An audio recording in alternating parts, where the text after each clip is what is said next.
Voilà, je suis ici pour parler du match qui s'est déroulé hier soir contre Udinese. Voilà, Milan qui a gagné 3-2 contre Udinese. Ce match, on devait le gagner absolument, déjà juste pour Mike Maignan, voilà, pour lui rendre hommage, pour le soutenir, parce que voilà, comme vous le savez sûrement, Maignan a été victime de racisme durant ce match. Voilà, c'était vers la 30e minute. Mike Maignan a dit à l'arbitre qu'il voulait arrêter de jouer parce que les supporters de l'Udinese avaient décidé de faire les idiots et faire des cris racistes et tout ça.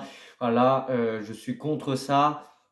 Le racisme ne doit pas être présent dans un stade de foot et en dehors du stade de foot, il doit être présent nulle part. Et donc, voilà, cette victoire, c'est pour tous les supporters de l'Udinese qui ont fait les idiots. Voilà, après, il ne faut pas généraliser, c'est pas tous les supporters de l'Udinese qui sont débiles comme eux, mais en tout cas, voilà, ceux-là, les débiles qui pensaient se rentrer à la maison avec une victoire de leur équipe de l'Udinese, ben, ils l'ont bien eu profondément dans leur cul parce que à la 94e minute, Okafor leur a enfilé la balle bien profondément. Voilà. Du coup, voilà, je suis super content de cette victoire. Bon, hier soir, j'ai pas pu faire la vidéo. Du coup, hier soir, j'étais devenu fou quand j'ai vu le match parce que bah, du coup, il y avait des invités. Du coup, bah, j'ai pas pu faire la vidéo. Du coup, je la fais aujourd'hui. Mais je suis toujours aussi content de cette victoire. Après, en soi, je suis super content de la victoire. Je suis content qu'il y ait eu le karma, la justice pour Mike Maignan. Voilà, en plus, Udinese, c'est pas la première fois que ça arrive. Déjà, quand Napoli avait gagné le Scudetto, il avait gagné le match qui leur permettait de gagner mathématiquement le championnat. C'était contre Udinese et quand ils ont gagné le match, il y a eu une invasion de supporters de l'Udinese avec des trucs de racisme et tout ça. Enfin bref, ils se l'ont pris dans le cul. Voilà, maintenant on va parler du match ensemble. Il y a beaucoup de points négatifs, mais le plus important là c'était les 3 points. Parce que vraiment, s'en sortir avec une défaite ou un match nul contre Udinese, ça aurait été honteux. Même si ça faisait depuis 2020 que nous n'avions pas gagné contre Udinese, cette victoire était importante déjà pour donner continuité aux victoires de l'AC Milan. Je crois que ça fait 4 victoires qu'on fait d'affilée. Et je crois Sassuolo. Euh, Après, je me souviens plus, mais non, mais c'est l'AS Roma et il y a eu des matchs avant. Enfin bref, le plus important c'était de gagner. Donc j'ai pris quelques notes. Premier but, c'est une magnifique passe de Leao pour Théo Hernandez qui fait un centre. Giroud fait une feinte de frappe, il laisse passer la balle et Ruben Loftus-Cheek, voilà, qui est en train de reprendre sa forme, marque le but du 1-0. J'étais super content. J'aime bien Loftus-Cheek, surtout quand il s'insère dans la surface comme ça, il est décisif. Du coup, troisième but dans la saison pour Ruben Loftus-Cheek. Ensuite, Kier, pour moi, il a été fautif sur le but qu'on s'est pris de l'égalisation, mais après, il a fait un sauvetage sur l'attaquant de l'Udinese et Luca, je crois qu'il s'appelle. Du coup, voilà, Kier, il fait des bons trucs, mais là, sur le but de Samardzic, il s'est écroulé trop facilement. Je ne sais pas ce qu'il a fait. Il a voulu rattraper en étant de dos, en essayant de contrôler, enfin, de choper la balle à Samardzic. Bon, après, Samardzic, c'est un très très bon joueur de l'Udinese, mais c'est pas possible qu'on se fasse enfiler si facilement un but en plus en plein dans l'axe, quoi. Vraiment, là, ça m'avait énervé de me prendre le but de l'égalisation. Après, il faut avouer que suite au bazar qu'il y a eu avec Mike Maignan a été déstabilisé. Du coup, sur la frappe de Samardzic, bon, je pense pas qu'elle était parable, mais il a même pas essayé d'aller la sauver. Après, voilà, on lui en veut pas, il a été déstabilisé. C'est normal qu'il n'était pas au top de sa mentalité à ce moment-là. Mais voilà, après, il a fait un arrêt en deuxième période magnifique du pied, je sais plus sur qui, sur Pereira, je crois. Bon, là, c'était un très très grand arrêt. Euh, Après, il y a eu le but de Thauvin, après un cafouillage dans la surface de réparation entre Reinders et Théo Hernandez. Théo Hernandez qui a fait n'importe quoi là, sur cette action-là, qui laisse filer la balle. Après, en plus, c'est qui marque? C'est Thauvin, Florian ou Florent Thauvin, Florian, je crois, qui jouait à l'Olympique de Marseille à l'époque. Moi, je le connaissais parce que j'avais un pote qui était pour l'Olympique de Marseille. Il me parlait de Thauvin comme si c'était un dieu. Et maintenant qu'il soit à l'Udinese, ça me fait bizarre. Du coup, voilà, vraiment, c'est un des points négatifs de l'AC Milan, parce qu'apparemment, en première période, on a fait un très bon match. Après, on s'est pris le but de l'égalisation, et après, en deuxième période, on faisait n'importe quoi. Vraiment, en soi, Léao, là, si on n'avait pas gagné ce match, moi, je serais là en train de l'insulter durant tout le match. C'est vrai que sur le premier but, c'est lui qui lance Théo Hernandez, c'est grâce à lui. En plus, c'est une belle passe. Ok. Après, sur le but de Jovic, sur la frappe de Giroud qui arrive en barre transversale et que Jovic est tout seul devant le but, il n'a plus qu'à la mettre au fond des filets. C'est Théo Hernandez qui fait la passe à Giroud, mais c'est Léao qui a fait un beau centre pour Théo Hernandez. Bon, d'accord, il a sa contribution dans 2 buts, ok. Sauf que Léao, vraiment tout le match, j'étais là en train de l'insulter. Il avait pas envie de jouer. Le gars, il marchait, il en avait rien à cirer. Et vraiment, j'avais envie de le dégommer. Vraiment, je le voyais sur le côté. Bon, aussi, il a récupéré quelques fautes. Même, il a réussi à faire en sorte que le joueur de l'Udinese se fait prendre un carton jaune, mais sinon, vraiment, son match, je trouve, à part les 2 passes clés qui a été décisive, du coup, ensuite pour que Milan marque les deux premiers buts de l'AC Milan. D'accord, là, mais moi, je m'attends beaucoup plus de Léao. D'accord qu'il y a eu la blessure entre-temps, que du coup, il performe pas autant qu'avant sa blessure.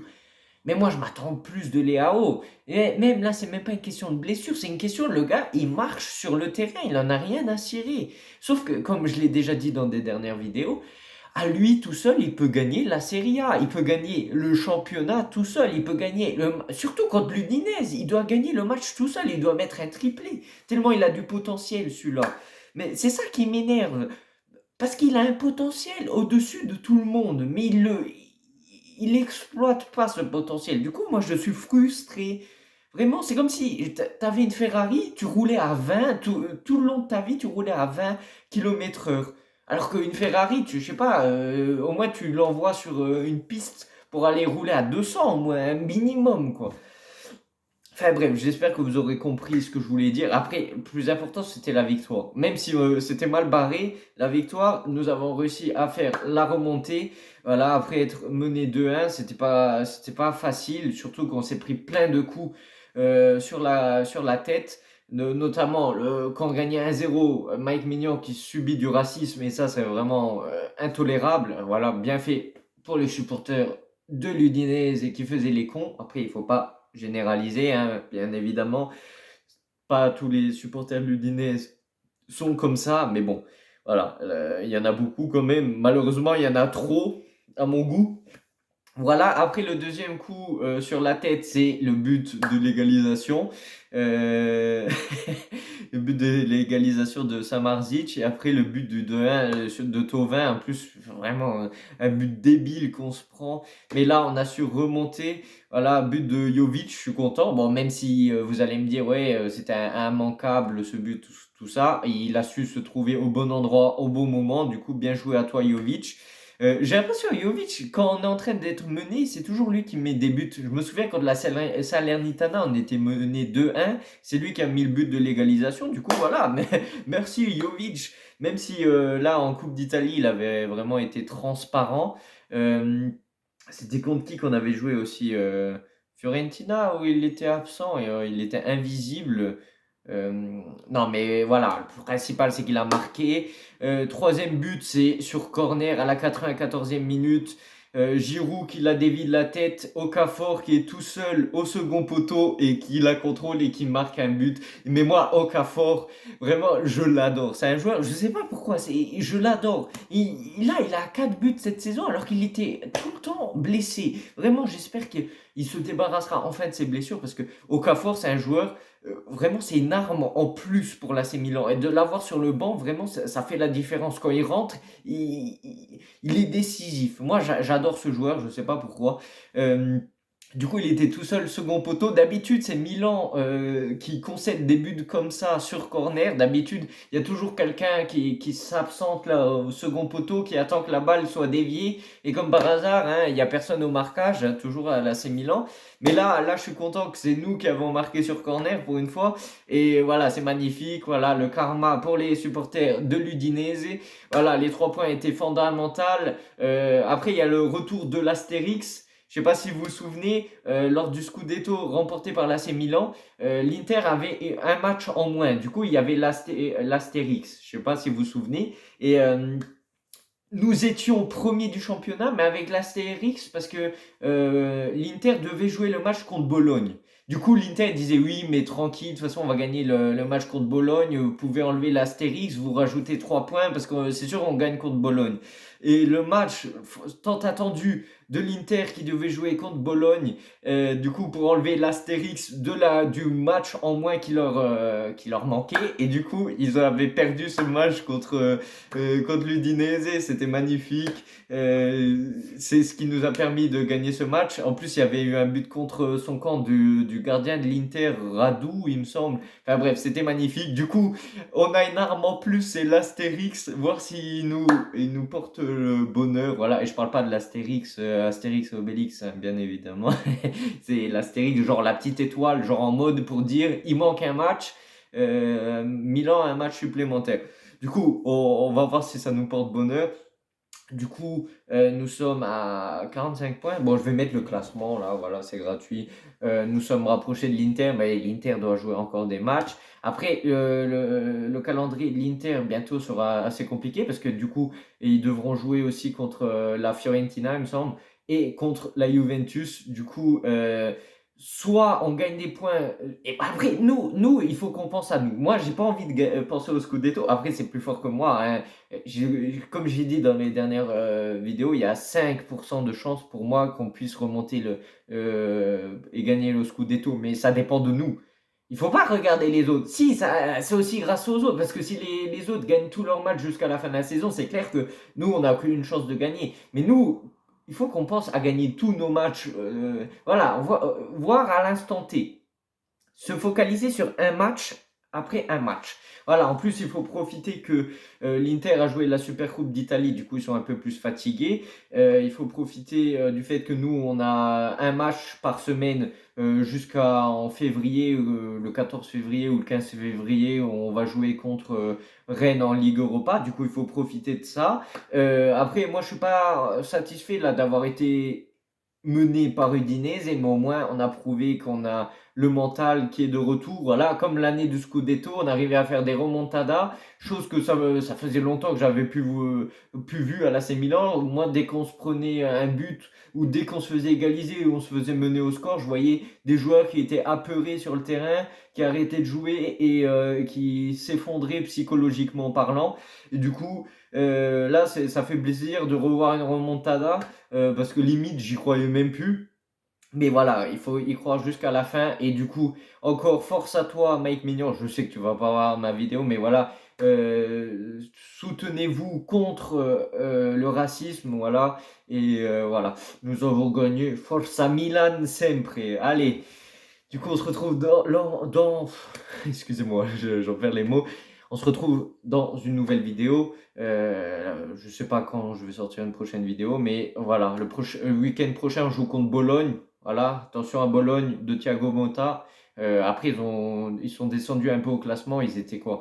Ils étaient quatrième à un moment donné. Ils étaient à ça de nous remonter, enfin nous repasser devant. Et là, voilà, on a réussi à mettre des points d'écart avec ceux qui sont derrière. On est à plus de 10 points, je crois, de la Fiorentina qui est quatrième. Voilà, après, je pense qu'ils doivent jouer, mais voilà, c'est important de mettre des points d'écart avec ceux qui sont derrière nous. Et il faut faire notre taf pour mettre une pression pour ceux qui sont au-dessus de nous. Du coup, sur ce, ciao ciao, Forza Milan sempre. Et voilà, pour les supporters de Udinese qui faisaient les malins et qui sont racistes, voilà, c'est gratuit. Sur ce, à la prochaine. Ciao ciao.